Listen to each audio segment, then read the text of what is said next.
ఓం శ్రీ పరమాత్మనే నమః.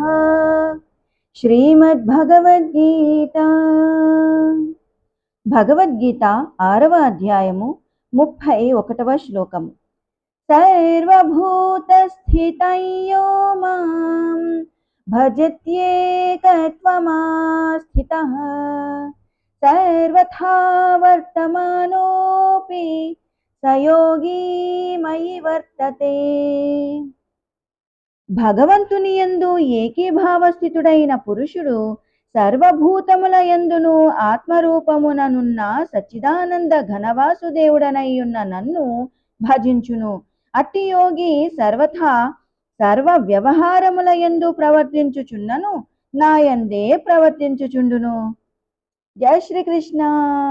Thank you for watching. Please subscribe.